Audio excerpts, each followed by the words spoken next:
What is up, everybody? Welcome back to another episode of Two Dimes and a Token. I'm your host, Brucknasty, and in this episode, we are doing a continuation of our visit to the Salvation Army Camp Keystone retreat, and we have an awesome dude in store for you today. His name is Mr. Eric Lane. He's actually an employee of the Salvation Army.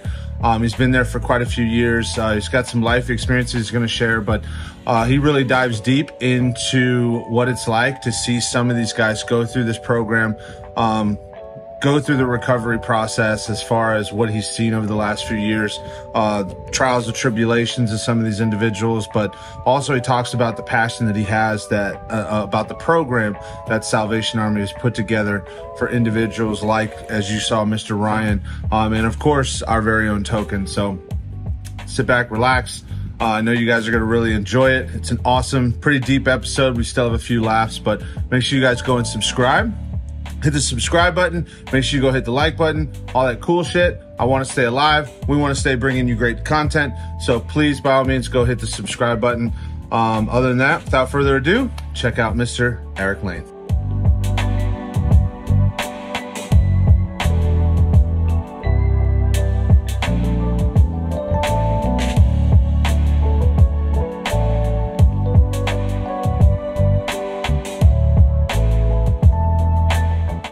Kick rocks and flip-flops with no socks. I like that. That's a dope saying. That's what I used to do.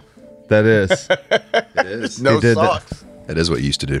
I love it. It's fantastic.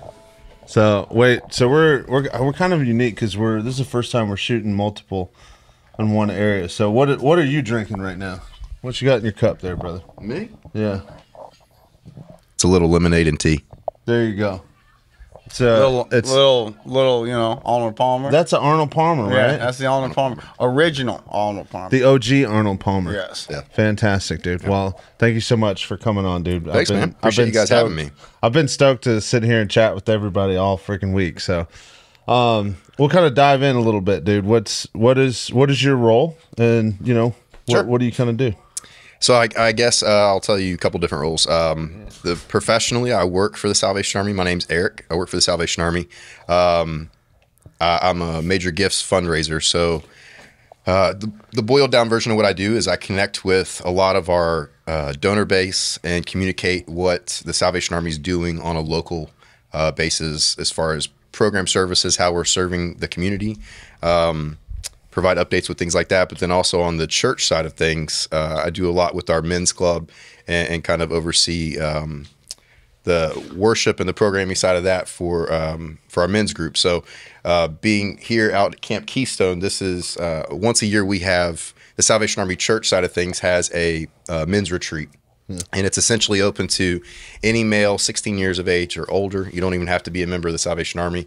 We just try to open this up for anybody that has an open mind and an open heart and wants to come and experience some really good fellowship, some good food.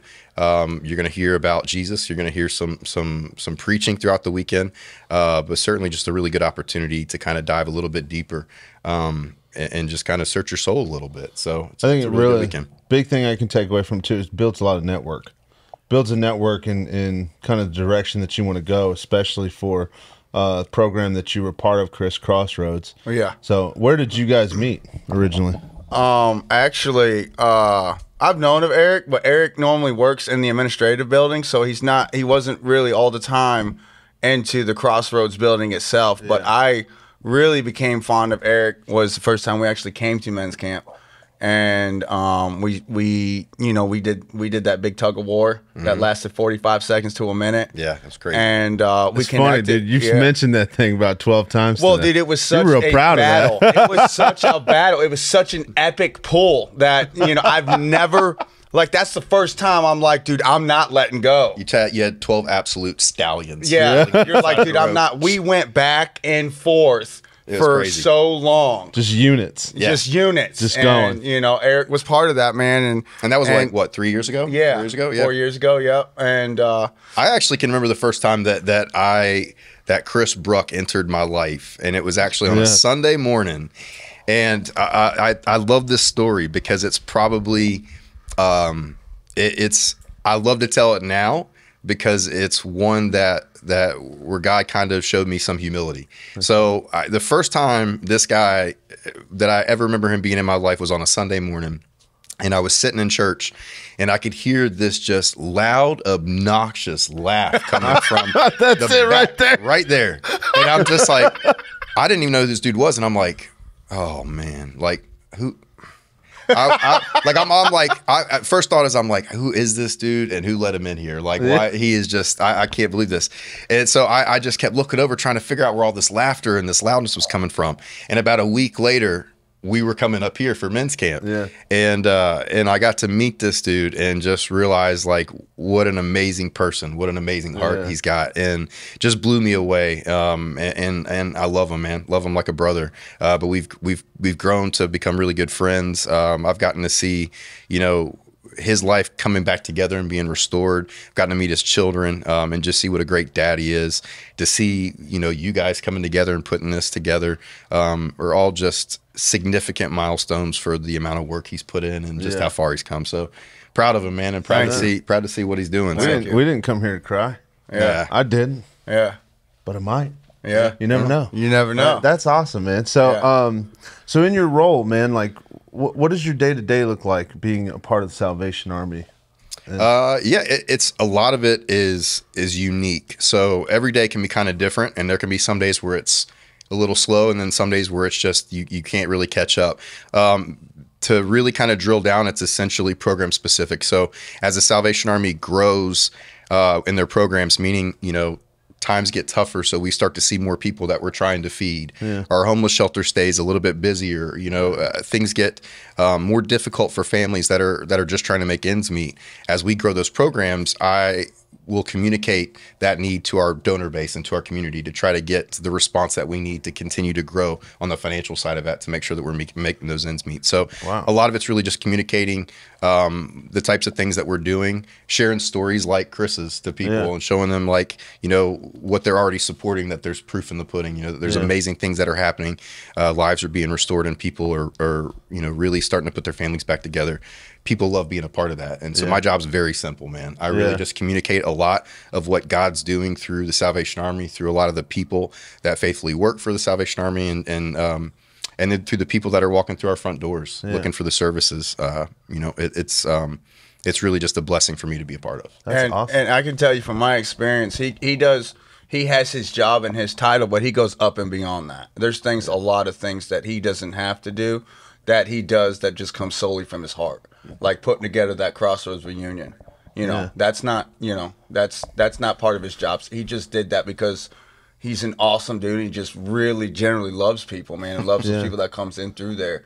And that's what he does. He wants to help people. He's not doing it for money. He's not, that's the person he is. That's awesome, dude. And like we had touched on earlier in another couple things we talked about, Crossroads was the development and helping of people that needed to recover from addiction and that type of thing, right? And we've talked about it before. Unfortunately, that program is not moving forward right now. Right. Do you see that? Do you see an avenue where you guys are going to have the opportunity to open that back up in the Fort Myers area, or is that something down the road? Yeah, we certainly hope so. We're moving into a place now. We're in Fort Myers. So the way the Salvation Army is set up there, we serve the Lee, Hendry, and Glades counties. The Salvation Army is pretty much everywhere across the state, but the area, the chapter, if you will, that we serve is just that 3-county area. And we're actually getting into a place where, our buildings, our facilities, we've kind of outgrown them. The need has continued to grow, but as we've shifted with the economy and times and tried to continue to make sure that we're being the best stewards of the funds and the people's times that we have, is we've had to close certain programs and open up certain things. And with that, it's always difficult when you have certain things that have to close. But, we're getting ready to move into a new season where we're hopefully going to be launching a capital campaign, rebuilding everything on our area in Fort Myers and almost doubling and tripling the size of our capacity. So with that, we're hoping we'll be able to reopen a Crossroads program that will be able to become a completely free drug and alcohol addiction program that'll be there, and reopen that pipeline so that that's available to people, because it's not really a need that's been met or fulfilled since we unfortunately had to close our doors there. So it is something that I definitely see a path forward, and hopefully we will be able to reestablish that in Fort Myers. But we do continue to facilitate recovery for people there as well. You know, we do have our Salvation Army adult rehabilitation centers that are throughout the state. We've got about 7 or 8 of them here. We've got Miami, Fort Lauderdale, Tampa, St. Pete, Jacksonville, Orlando, and I may be leaving out one. So, excuse me, we absolutely work hand in hand with a lot of those organizations. So we come across someone that needs help, we're going to do what we can to make sure we get them where they need to go. That's incredible, dude. So when you guys had that, because I know that's a big part of why Chris invited me here, and this is a huge part of his path and something that we dove into in a previous episode. But when you're involved in a program like that, man, what is the toll that take on, or what kind of toll does that take on people being the ones that are trying to help these individuals? Because as we've met from Ryan earlier, I've talked to Chris about it. Sometimes guys are in and out of that type of program, and they, pass it 3 or 4 times, then they relapse and they do this. Like, what is it like to work in that environment? And like, because I know how it is. You're passionate and you want these guys to succeed, or men or women or whatever, and you just can't you can't force them. Sure. Yeah, I mean, Chris could speak to this. Ryan could speak to this, because as you move into recovery, you experience that yourself. The longer you stay sober, the more funerals you have to go to. Unfortunately, the more hospital visits you're probably going to make to people that are still making that decision.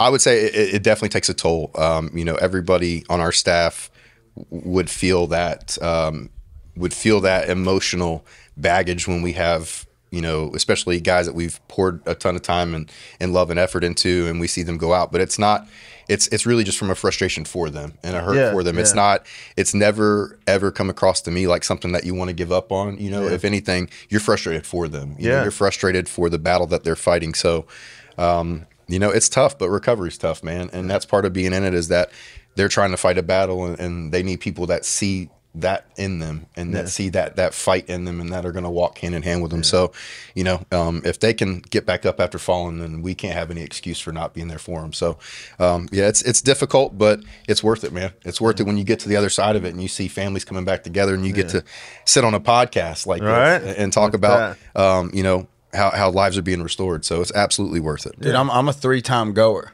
So imagine if they gave up on me, you know what I'm saying? I wouldn't be where I am now. You know what I mean? Yeah, and that's where, because I've told so many of our listeners, dude, like, there's so many jobs that I can't do. I can't be a teacher. I can't be a high school football coach, even though I love football. I can't do those things because I personally don't have the patience, or I don't want to say I don't. I choose not to have the patience, because I could teach myself how to do it. But the level of frustration I would gain during that process would be so immense for me. Right. So being in that role, I can be such a control freak, especially when I'm like running my business stuff. I would just get so frustrated, like, why? You know what I'm saying? Like, why don't you want to, And so that's why it's always baffling to me to see that side of it. Now, one thing that we went down to, and we talked about with Ryan too, is Salvation Army. And I think some people kind of mix that up. They see Salvation Army store and they're like, oh, I'm going to go shop there. Right? Yeah. Salvation Army is heavily religious organization. And this Crossroads path that you got to be a part of during that time, Fort Myers, it seems like you go through the steps, and that's a heavily religious program, right? How do you feel about involving that part of the process with recovery? Because I asked that same question. This is an opinion question. I don't want anybody to think it's right or wrong. Do you feel that that's a necessary thing for people that are looking to be on that path? It's a great question. I don't want to jump in on if you had something to share on that, man. But it's a start. Yeah. It's a start from nothing. Yeah. Ultimately, in my program through Alcoholics Anonymous, I believe in God. Yeah. You know what I'm saying? But it's also a start. It's not just man, the program itself, Crossroads, it's not based upon, making someone go to church or making someone work or making someone, do things they don't want to. It's not, that's not what it was about. It's not the intention of creating a program like that. The program was created, okay, you're going to have to do these things in life, brother. Yeah. You know what I'm saying? You're going to have to start to work even when you don't want to work. You're going to start out making low income. You might not make $30, $50, $60 an hour right when you get out of rehab. Yeah. You know, this is all a standard basis life thing, and somehow try to accumulate peace for that. Be grateful for that, you know? Yeah. Because, I mean, the church itself, man, it's not, you know, you go there and, you know, I don't know what I would call myself, a Christian, a Catholic. I don't know. I'm a believer in God. And That's all that matters. You know what I'm saying? That's all that matters. And I go there, man, and I go there because I love the people there, because they come there and they're just so happy. You know? Yeah. You go there and you're not like pushed away like somebody's cutting you off on the highway. You know, you go there and you're like, hey, what's up, dude? Hey, how are you doing? Dude, I'm doing great, man. I'm so glad to see you. And that's such a different realm being in this world, in today's world now, that it's like, you know, it's just a piece, bro. So it's I think it's necessary. You know, it's a great step. It's a start. It's get your head out of this hood and go see what real life is, bro. Go see what real peace is, you know? Because honestly, addicts and alcoholics, dude, like, I didn't know what I was really looking for. You know I wanted the pain to stop. I wanted the drugs to stop. I wanted to stop being homeless. You know, after 4 years of sobriety, I found out I'm looking for peace. And I found it. And I found it through Salvation Army. Yeah. You know? And that's not, I'm not saying kudo. I'm not saying, you know, I'm not trying to bring up this out, but I found it through there. Yeah. What they were trying to tell me, you know, what they've been trying to tell me all along, bro, that I've been ignoring and all that. It's like, wow, now I see truth in what you were trying to say. Yeah. You know? See, and I think I love asking that question, because me personally, like, I do have faith. But also I think we've talked earlier about it. I'm super liberal when it comes to that stuff. It's like, you know, if you choose not to. Like, either way, it is what it is. But I think it also relates back to, like we talked about earlier, is people's experiences. Yeah. A lot of people look at these types of organizations sometimes, and they have an extreme judgment or a critical thing to say because it is so religious. And they're like, oh, well, I had a bad experience going to church one time, so I know I don't want to go there. You know what I mean? And so me personally, I think that being a person of faith, I think it really just teaches you the idea of peace and kind of how to respect everybody. But also the other end of it is self-reflection.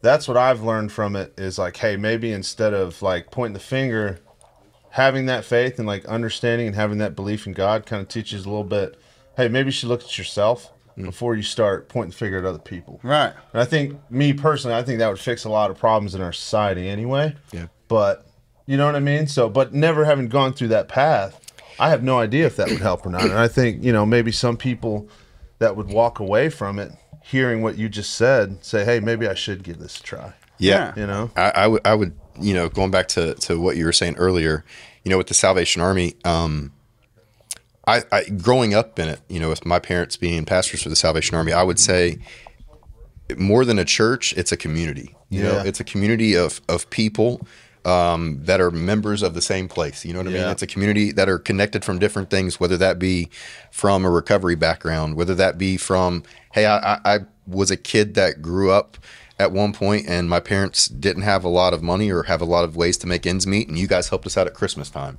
You know, or we see you at Christmas at the Kettles. We put like, everybody's got a different way that they've come in contact with the Salvation Army.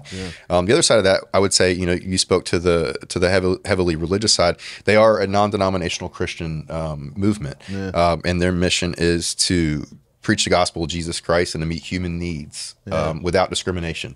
I will tell you, after growing up in this mission, one of the last things that I've ever seen us do is push anybody away. You know, there's never been anything we're asking at the door of our services that's going to ever disqualify anybody from anything. Where your faith is your business. What our faith leads us to do is to love and to try to serve you. And so that's what we're trying to do, to honor our faith. It's not so much to push it on you. It's just, that's just our walk. And when we have church on Sundays, it's really a sense of our community. It's like what Chris said, man, we come together, we see each other. It's our chance to kind of breathe life into each other, see what's going on in each other's lives, just kind of just take that hour and a half or so to know that you're with someone that genuinely cares about you, you know, and to have somebody at the pulpit that's given you a lesson to learn about. So, I mean, we absolutely have church and we have a congregation, but I always considered us to be more of a community of like brothers and sisters and friends. And, you know, our church doesn't look like what normal churches do. You know, we can have somebody that's in a suit, a shirt and tie on one side, and somebody that's coming in that's been sleeping, you know, on a bench for the last 2 or 3 weeks. That, and that's cool because that's, you know, it's our community. So I like the way you phrase that too. It's a community, but the outreach part is what's important. Like the internal part, like, hey, you can choose to be a part of this. That's perfectly fine. Come here, and you know we'll happily sit with you. But our goal is to make sure we help all these people, you know, and even whether those people want to be a part of that community or not, it's like we're here to help you out. Yeah. Right. Like, and I love that ideas. I love that ideal so much, man, because there's so many other organizations that don't necessarily go by that factor. They preach this word of love everybody, but then they tell certain people, don't come here. Yeah. And that's I love that. Yeah, I think that's something we need. Humans fall short, man. We all fall short. You know, we all, you know, are guilty of judging people when we shouldn't, you know, and that's just, it never feels good when it happens to you. You know what I mean? So I just try to always keep that in my mind. Yeah. I try to keep it real simple. And just treat people the way that I think they want to be treated, you know. So you talk about judgment, man. Someone left in our comment section told me I was a ass. Yeah. Oh yeah, they did. You know what I said? Wow. I don't care. I don't care either. I don't care either. Thanks, buddy. Thanks, I don't bro. care either, man. So kind of switching gears here towards why we're all here. How long have you been coming to this event? Wow. So this is probably like my 10th or 11th year coming to the men's camp here in our Florida division. Growing up in the Salvation Army, I went to the same type of camp up in North and South Carolina, you know, men's retreats every year like this. Yeah. But we do it pretty big down here in Florida, man. So, you know, I would love to put that offer out there to any of your followers, man. You know, especially our men out there. We would love to have this invitation open to you next year, and love to bring some of you up here to experience just kind of what this is for a weekend, man. It's a really great time of fellowship. We always have, you know, a pretty good speaker. The competition's always great. Really, really good food. You know, I would love to get what your perspective's been up here. You've been like, this is your second trip now, right? Yeah, this is my second trip as a guest. So your first time, tell me exactly, you know, kind of what, and even if it weirded you out, I want to hear that too. Like, what was your first impression the first time you came? So my first one, man, coming up, and I think mine is also a little bit unique because I know everybody through Crossroads. That's where my connection is because Chris. So I'm engaging around a bunch of people that have gone through the same experiences as him. And then from my understanding, when I first got here, I thought that's what everybody here was. And then I started to learn more like this is for everybody. Yeah. So when I understood that, I was like, okay, it's really just, hey, and some people have even said like, no, I don't even go to church. They said it would be a great opportunity to have a little competition. I can get around guys and, you know, just kind of have that real like male retreat.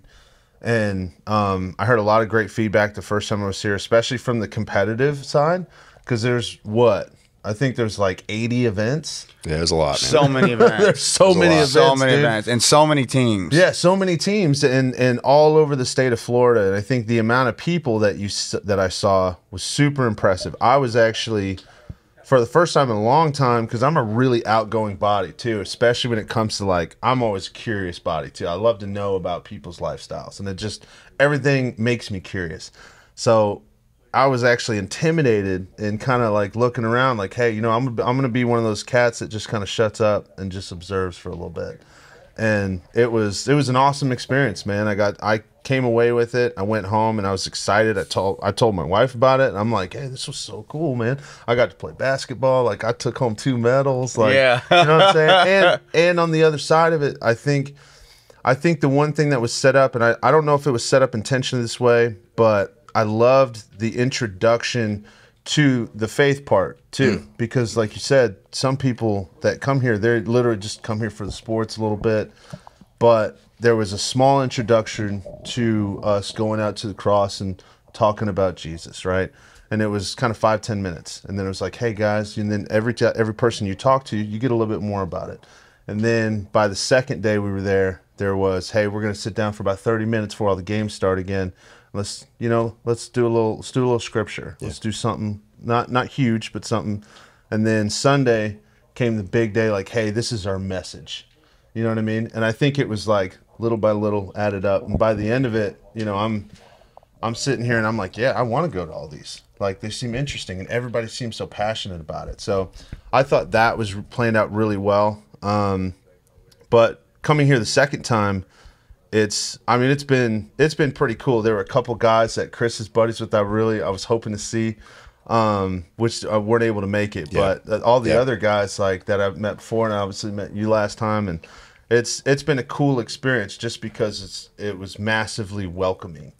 And even though, like, if Chris didn't exist, like, I have zero connection here, but people have stopped and asked me, like, hey, so what do you do? Like, you know, what do you like to do? You got kids? How old are your kids?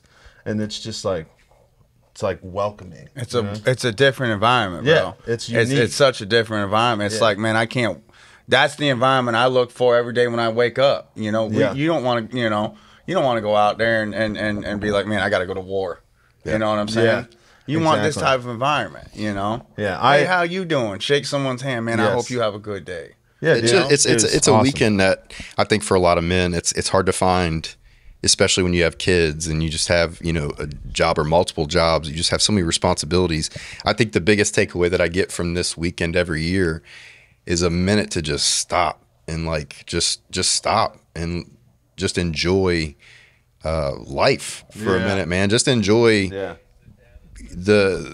the beauty of having a meal with some friends and not having anything pressing on my time, and just being able to really, you know, spend good time with people that I enjoy. You know, I look forward to this weekend every year. So when we start getting to the weeks leading up to this, man, and we all start talking about, you know, getting ready to be that weekend upon us, man, it's just it's an exciting time, man. It really recharges, you know, my engines every year. It's a great way to shut down and just kind of have some good fellowship, man. It's good getaway. I love the competition too, but it's a perfect amount. I got to tell you that, because like when I play, sometimes your boy gets pretty hyped. Yes, like I'm a very competitive dude. He does, and it does. I got to say, it's hit that teeter point where it's like just testosterone's flowing, bro. Yeah. Right. But at the same time, it's dial it back, and by the end of it, it's like everybody's here, like, dude, we had a great time. Yeah. Because that's one way that I think everybody. This is a little bit of a common sense statement, but everybody knows a lot of dudes competition. That's the way to bring men together. And whether it's checkers, whether it's paintball, which they did out there, they did paintball out there. I heard it. Yeah, like.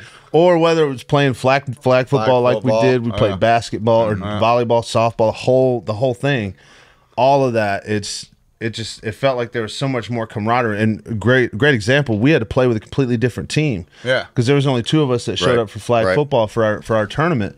As far as for our place, everybody else was doing other tournaments. So we had to forfeit, but the other team was like, hey, let's play a game anyway. We'll split up. That way you guys can play. Yeah, and it was like, yes, and that's all I wanted to do. Dude, I just wanted to play, dude. I didn't get to play flag football last time I was here, and I'm like, dude, I'm playing some flag football. Yeah, we go up there. I'm like, hey, Fort Myers. He's like, oh, you guys ain't signed up.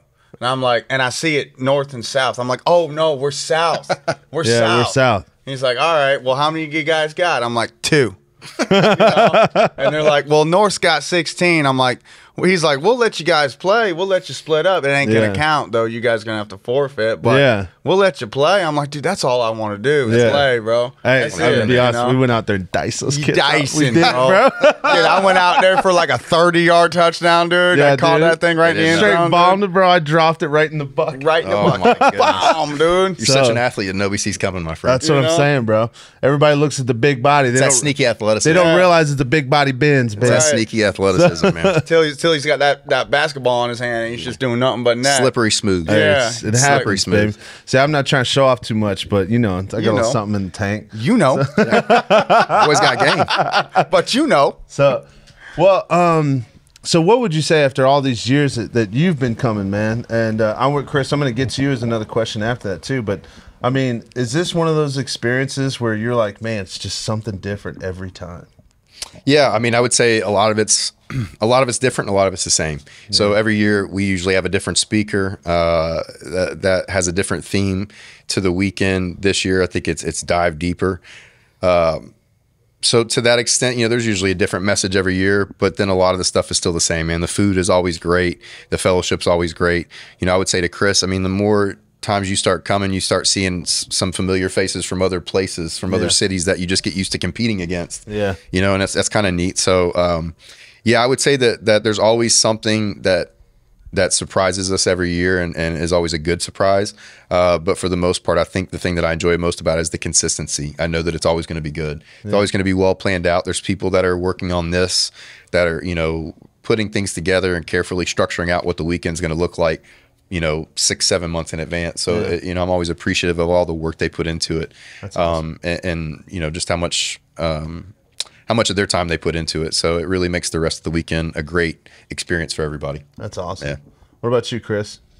Dude, I mean, it's like the same thing, man. I don't what I get here, I don't get so much out of the world so much. You know, I come here, bro, and you know, I leave spiritually full, and it's what's the word I'm looking for?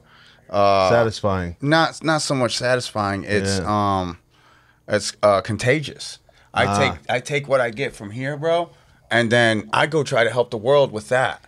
You know what I'm saying? Like, I'll go try to do, like, I'm already trying to do extra stuff with the Salvation Army now. I'm trying to talk to Bob, and we're trying to get some videos put together and whatnot. And, you know, that's kind of your natural heart, though, man. That's your natural personality, is the kind of, you take that in, man, you're just a ball of energy anyway. And I think people just kind of pick up on that, and they pick up on your momentum, man. But I think that just speaks to your character, you know, that you try to take anything positive that you can, that influences you, and you try to share that with everybody else. And I think that's why people gravitate to you, man. That's why people genuinely love you and they care about you, is because you just, whatever you got, man, you're free with it. You give it up to everybody else. And I think that's what I love about you most. So everybody knows this is the reason why Chris is oftentimes not able to join podcast episodes. He's usually involved with helping somebody in their recovery process, or he's involved in some type of way to help somebody.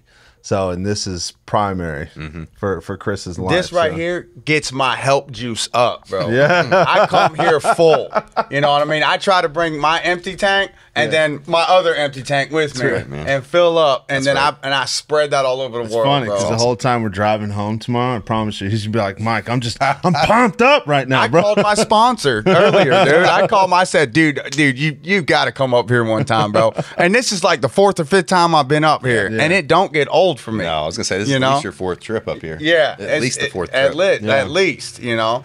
And I mean, I told him, man, this thing, you got to come up here one day. You got to experience this experience, because, you know, I could say it so much on the mic, or I could tell somebody over the phone, but until you actually experience it, you know what I'm saying, then you really know what I'm talking about. Yeah. You know, and that's what it was for me my first time, and then my second and my third and my fourth, and, you know, and I'm like, dude, I can't wait. It's like one of the things that you're like Christmas. You know, even Christmas gets old for me sometimes now. You know, I'm like, I'm waiting for men's camp. I'm waiting for men's camp, baby. Right? That's awesome, you know? dude. So, veering back towards you a little bit, man. With your role, and obviously I think we've met twice now. Yeah. Yeah. I feel like I know the answer to this question, but I think it's warranted to be asked of you. You seem so satisfied and actually like joyfully filled in the role that you're doing with the Salvation Army. Do you ever see yourself changing your path at any point in time? I mean, I don't know. You know, I firmly believe that that what I do is such a great opportunity to be a part of a bigger mission, and I find it, you know, very fulfilling. I love to be a part of what I do every day. And I don't feel, you know, God kind of moving that at this point in my life. Yeah. But that being said, man, you know, I'm always open to that opportunity of what He's got for me next. You know, I came from a sales background, so I never really saw myself going into fundraising, even though I've kind of grown up around the Salvation Army, and having this opportunity the last 6-7 years to work for them and to help impact programs the way that I've been able to, you know, have that opportunity in my job. It's amazing, man, and it's a different type of bottom line impact that I get to be a part of, and you know, it's incredible, man. It's just really, I would say it's contagious. It kind of goes back to what Chris was saying. You know, when you get to be a part of seeing a mission that's helping, you know, a ton of people when they're in their time of need, or it's serving in disasters when people have lost everything or whatever that is, man, that's infectious, and it gets into you. And it's something that, you know, people are absolutely called to do. And sometimes it takes a little while for that calling to hit home, or that opportunity to come around where they can experience that. But once you do experience that, it's really hard to get away from, you know. It's a good thing to be a part of, trying to help people fix their lives or be there for them. Yeah, man. I mean, I met quite a few people coming across my entire life, and that's something that everybody kind of says. Once you get into this role where you're kind of like, you're helping people, the level of satisfaction that you get from it, it's like the money doesn't matter anymore. This doesn't matter, blah, blah, blah. And then you have time to spend with your family and that type of stuff. They're like, I would never leave. And it's weird, because this is where I start to contradict a little bit, because I hear those things like, I would love to be a football coach. I'd love it. But if I ever dove into that, with what I do right now, financially, people would be like, what are you doing? You know what I mean? It would be such a huge adjustment. But I know for a fact, if I had to start somewhere, I'd have to go coach at high school. Yeah. So I could move my way up, right? But the problem is why I've never taken the leap is because I would absolutely fall in love with that, and I would never go back. But at the same time, the other part of me that's pretty selfish. I love making money, and I love trying to grow businesses, and I love doing this stuff.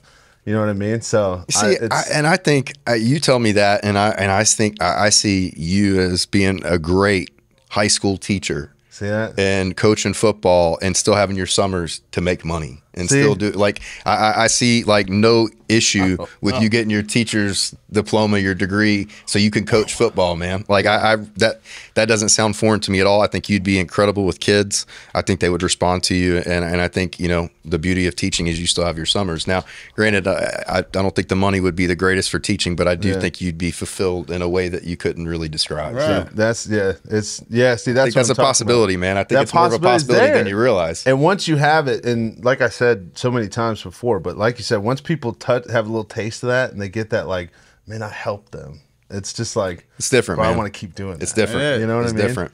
You know, I see this guy show up at church now with his kids, and you know, I see a lot of hard work, and I see the other side of that. But what I also see is, you know, I see a seat and two kids that could have easily not had a dad and could have been figuring out somebody else to sit with. And that blows me away. Like, I don't even know how that's possible. So I'm just glad I get to be a part of the Chris Brooks. You know, I get to be a part of just being a cheerleader almost on the sideline, man. He's doing the hard work. I'm just there to cheer him on Sundays, or when I see him throughout the week, you know, and then and to remind him of how proud I am when I see him all the time. But I mean, he's an example of a greater movement of people, man. That it's just, you know, you just get to be a part of that when you see them show up on Sunday with their kids or their family, or life is going really well for them, as opposed to when you saw them maybe 5 or 6 years ago at a different place and time. You know, it's just great, man. And you know, to answer your question about if I could ever see myself doing something different, I don't know. But right now I'm lucky enough to do this, you know, and there could be a point in time where this chapter's over, and it's, you know, you always look back on things and don't realize how green the grass was when you were there. So I'm just trying to be in the moment and enjoy it for what it is. I feel you on that. So I want to switch to another segment here. What is the most hilarious Chris Brooks story that you have in the vault right now? Because there's been quite a few we've shared on the podcast before. I've shared a couple of them that Chris has told us. Man, there's usually something hilarious going on with this dude. Oh, that's a great one. You put me on the spot there. Okay, Chris. I will tell you that. I will tell you. I mean, this isn't really a great story, but you know, it kind of goes to the first time we were here at camp together. And I was just really like kind of sitting back and watching all the personalities of a lot of different people. And I didn't really know Chris that well. And I was just like, man, he's a good dude. You know, I was telling a friend of ours in common, our buddy Eric Anderson, I was telling him, man, you know, Chris is a good dude. And we were playing softball at the time, and I was sitting over in the dugout, and Chris was playing, I think, out in right field. And like, you know, he's out there a little ways, and like, we just start hearing him laughing.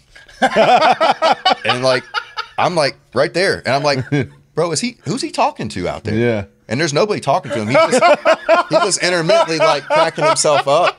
And like, I felt like like there's not a better way to define who Chris Bruck is right there, man. Like you can put him out in right field and he's gonna make it entertaining. You know? So if you guys were in my head right now, you'd be laughing too. Yes, right there. No idea what he was laughing about or what was going on. We just kept hearing intermittent bursts of laughter out in right field, and it was Chris. The best part about that is I tell people all the time. I said it's funny because Chris is the way he is right now, and I love Chris to death. I think he's hilarious. I wouldn't change him, man. I wouldn't change him for anything. But I tell people all the time. I said, funny thing is, if he hadn't done all that stuff that he did before, I don't know if his brain would be the way it is right now. Right, you know, like I love. Listen, I like he said, man, I crack myself up all the time. I know. I'll be driving by myself to work, and I'll just be thinking, man, how funny would it be or something? And I'm like, I'm just saying, out of the blue, dude. You know, I'm like, man. That's so funny, dude. That's a joy we all try to live with. Yeah. I know, dude. I think that's a joy that we I'm all like, try I to love find. you, God. Thank you. Yeah. You know, thanks for putting that in my head. So we have two segments we're always trying to get to closing out with because I know it's getting dark out. We got a lot of bugs coming. First segment, we got a big sign in our thing. It says, "Bad decisions make better stories." What is the worst decision you've made that's turned into one of the best things that's ever happened to you? That's really good, man. It is. It's an excellent question. I know it's a tough one. Wow. Worst decision that turned into something really great. Mm-hmm. You know what, man? I would probably have to say,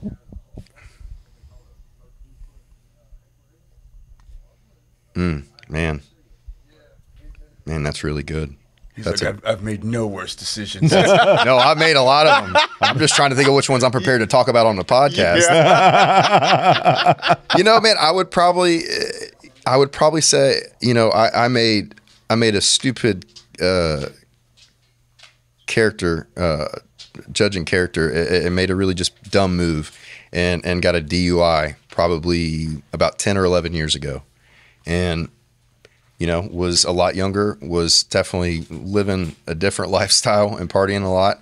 And it was one of those situations where I probably could have gotten pulled over on a lot of other nights and it would have been way more warranted. Yeah. So I got busted for a DUI on a night that I never would have imagined that I'd have gotten pulled over, and it could have been a lot worse. It's a horrible decision to drive behind the wheel of the car that night. Fortunately, nobody was hurt. I wasn't injured, but probably one of the worst decisions that I've made in my life that turned out to be amazing because it really kind of woke me up. You know, sitting in jail for a night has this way, or spending any time in jail has its way of kind of sobering you up. Hopefully, sometimes to your surroundings and your decisions. And for me, man, that was just a really poor decision that I think started a lot of different decisions in my life. It was time to kind of wake up and start taking life a little bit more serious. But that's not a flashy answer, but I think that would probably be the first one that comes to mind as far as horrible decisions that turned into something really great. No, and you know what? To piggyback and I want to continue that road for you. So when I was in college, remember it was my freshman year of college. I just finished my freshman year of football, everything, and I went home, did some party stuff, and I ended up waking up in jail. Yeah. And next thing you know, landed me 6 months house arrest on campus. Yeah. On college. Yeah. Like that's interesting. Dog, I was locked in my dorm room, and I had a PO that would come to my dorm. And a college dorm room. And a college dorm, which is probably from here to there, and that's it. MTV would put you on TV now, dog, man. I'm telling you, so it was bad. So remember I had to go to class and stuff, and I practiced, and we had an on-campus cafeteria that I used to go and eat. And whenever I left the room, I'd have to put a piece of paper up telling him where I was, because I have to be in there. If I'm not, I either class, football, food, or room. That's it. So, and a couple of times, dude, there'd be students that were they thought they were being funny, and they'd rip the sign down. And next thing you know, I'm at football practice. Next thing you know, I'm at football practice, and here comes my PO. He's like, I'm staring at him off and right in the middle of the play, I'm like, I gotta go, guys. So, I run up and talk to him, and just like crazy stuff. But that experience really kind of knocked it into my brain like, hey, bro, kid stuff's over. Yeah. Like, you got to stop. You know what I mean? Like, you can be funny and do this and have a good time and blah, blah, blah. But those immature little pranks and stuff and, like, you know, everything, it's got to stop. Yeah. You know? So I feel you on that 1,000%. I got to hear what you got. Anything coming to mind for you on this? Dude, for me, bro. Dude, for me, you know. We should have just started. Hey, right here. Yeah. Pull out the list. Yeah, hold on, let me get my phone. Let me pull up the internet. Dude's got a rap sheet, bro. You know, but all that stuff, dude. I mean, all, you know, 16 felonies, you know, all that, all the years of drug use and all of that, dude. I don't regret none of it, bro. Yeah. Not one bit of it, dude. Yeah. I mean, because you know, the way I feel and the way that I enjoy life, yeah, the way that I look at life now, you know what I'm saying? I've won, bro. Yeah. I've won. You Yeah. know what I'm saying? No. I would never take none of that. If that's what it took to get to this, I'd do it all over again. It was your Yeah. path, man. Right, you know? That's I'd do incredible, it right all dude. over again. That's fantastic, dude. So I love the fact that you haven't changed. Our very first episode we released, I asked him, I said, what are the things you regret the most? And he goes, I mean, to be honest, dude, I regret none of it. So it's cool to see to hear that. Now, don't get me wrong. All the harms to the people I've done. You wish. You right. would, I wish that's never happened, you know. But I wish all the people that, you know, I've stolen from or whatever the case be, you know, I wish I never had done that, you know. Which is part of the program. You actually had to go and make amends. Make amends. So I regret that you didn't grow that mustache out about 4 years ago. I know, me too. I know, me too. Because I'll be honest with you, I can't do anything but take you super serious. Dude, with that when thing. I look into the mirror and I got this hat backwards and I'm like, dude, that's somebody serious. It is. You know? It is. You know what I'm Scare saying? yourself how serious you are Right, sometimes. dude. I'm like, wow. straight bro. up, dude. I'm waiting for him to put on a vest, and he's just, hey, bud, sit tight. That's what it is Yeah. right there. Let me That's get what it your is. license and registration. Yeah. Right? He's answering a higher calling right now. You know what I mean? That mustache is just taking the wheel. Yeah. So, So last segment, then we'll get out of here, man. Get out of the bug city Yep. right now. But we have our last one, which is Spice of the Week, sponsored by Joe's Backyard Smokehouse. Go Joe's. Go, Joe. go Joes. Spice of the Week is we asked for you to list out something in the past week that you've kind of remembered and you've held on to. Say, oh, wow, you know what? I maybe had a tough week or this or that, but this one thing happened. You know what? It really wasn't that bad. And the idea is to get people to look at the positives in their lives. Because sometimes you can think about your week and you're like, man, everything sucked. And you're like, well, hey, you remember you got a cashback random $50 bonus from something that happened 2 years ago. It's Right. like, maybe it wasn't that bad. Yeah. You know what I'm saying? So For the past I was gonna say, week, go ahead, Chris, you go ahead and lead off, and we'll give him an example. Okay, so for my week, dude, you know, honestly, I had a tough week at work. I did a lot of harder jobs that I'm not really experienced in. Yeah, You know, and I had to figure that shit out. yeah, And it took forever. yeah, You know, and it's frustrating. But then, you know, thinking about, hey, man, you know, I'm going to men's camp. You know, I'm like, dude, why am I frustrated? You know, Yeah. I'm just doing my time right now.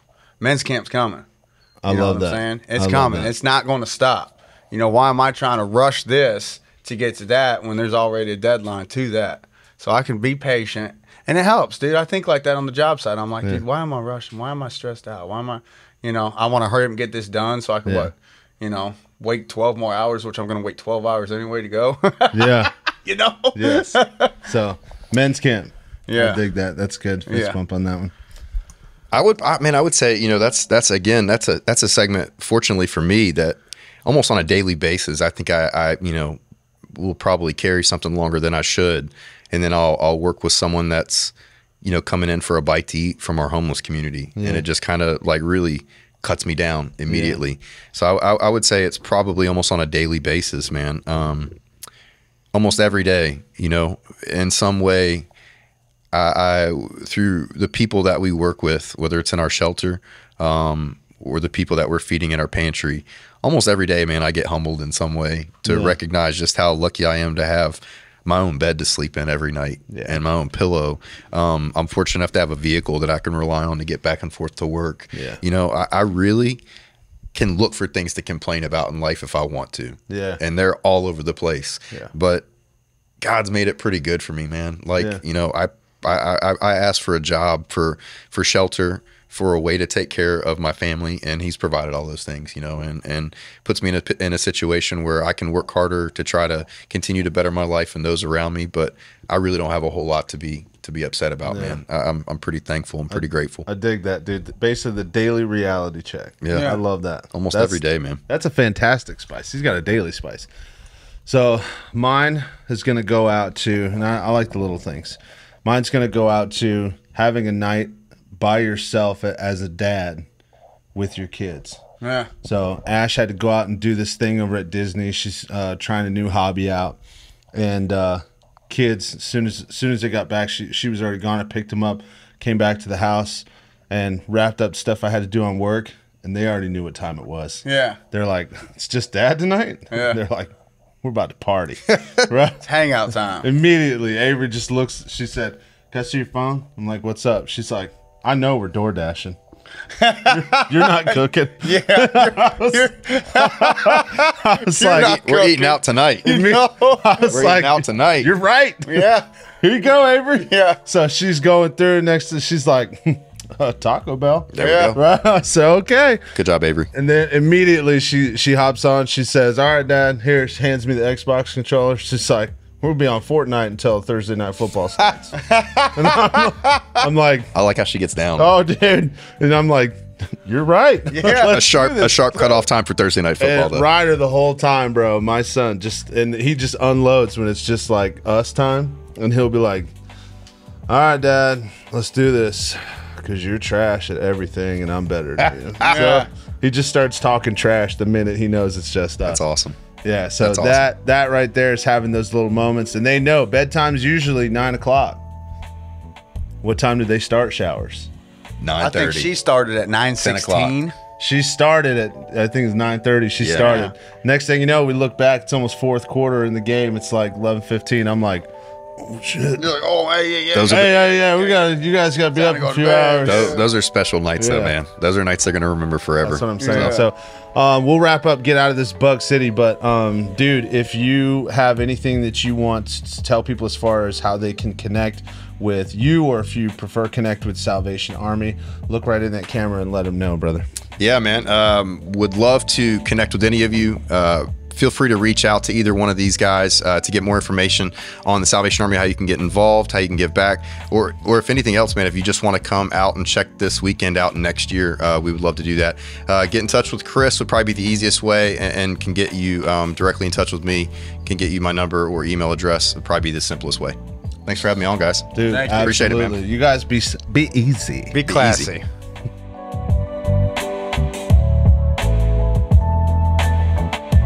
Two dimes and a token. Dear Miss Rosie.